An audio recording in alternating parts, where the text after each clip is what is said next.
Salut à tous, alors aujourd'hui on se retrouve pour une nouvelle vidéo. Comme vous le voyez dans le titre, on va parler des créatures marines les plus étranges. N'hésitez pas à exploser la barre de like. Let's go. Quels monstres pourraient dire qu'ils sont chez eux dans les bas-fonds océaniques? Il n'y a pas photo. Le monstre de Montauk.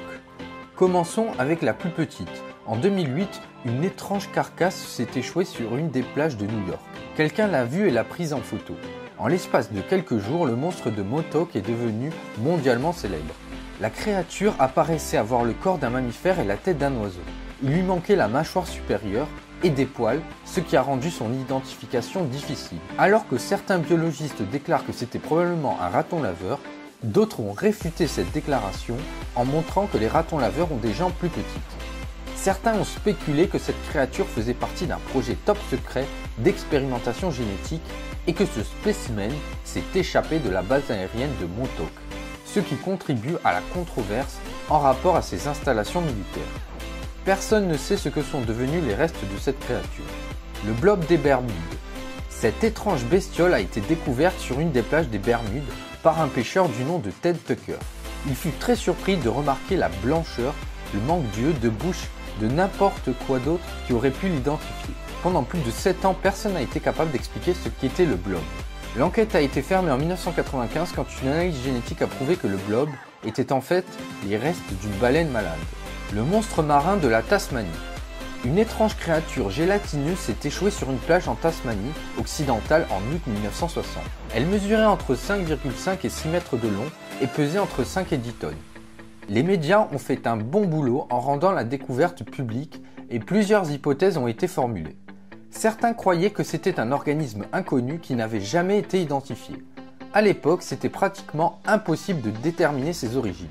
Comme la créature des Bermudes, celle-ci n'a pas d'yeux, de bouche ou de structure osseuse. Mais contrairement à elle, le blob de Tasmanie était couvert de poils. En fait, il s'est avéré que c'était une autre grosse baleine en phase de décomposition. Le monstre de Saint-Augustin.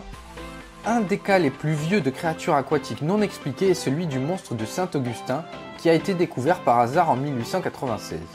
Deux garçons faisaient du vélo près de Saint-Augustin en Floride quand ils sont tombés sur une mâche géante, à moitié enterrée dans le sable à cause de son propre poids. Ils rapportèrent leur découverte à un physicien local et peu de temps après, les journaux firent leur gros titre avec cette découverte sensationnelle. Au premier abord, les gens croyaient que la créature était un poulpe géant en décomposition. À l'époque, une telle bête était considérée comme une histoire de pêcheur, donc vous pouvez imaginer l'ampleur de cette information et les répercussions qu'elle a eues. La théorie du poulpe géant a été maintenue par ce qui apparaît être 7 longues tentacules rattachées à un blob légèrement rosâtre. La créature possédait aussi la tête d'un lion de mer et d'une bouche à l'opposé de celle-ci. En 1995, l'énigme a été élucidée. C'était une autre carcasse de baleine.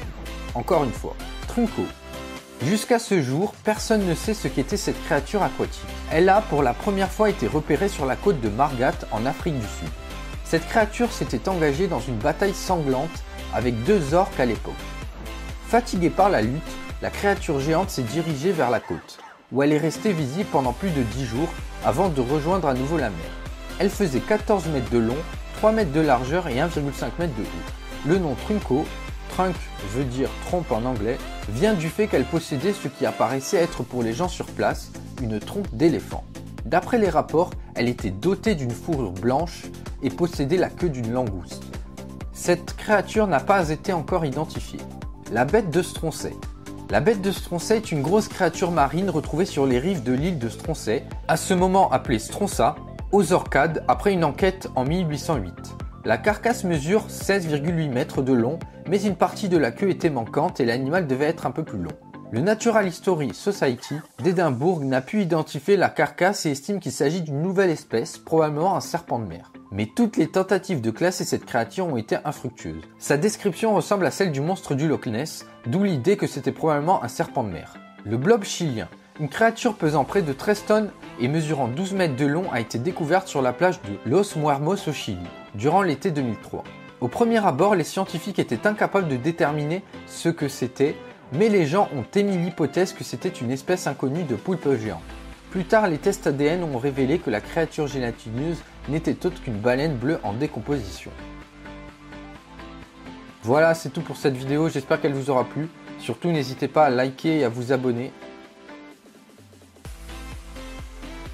Sur ce, je vous dis à la prochaine.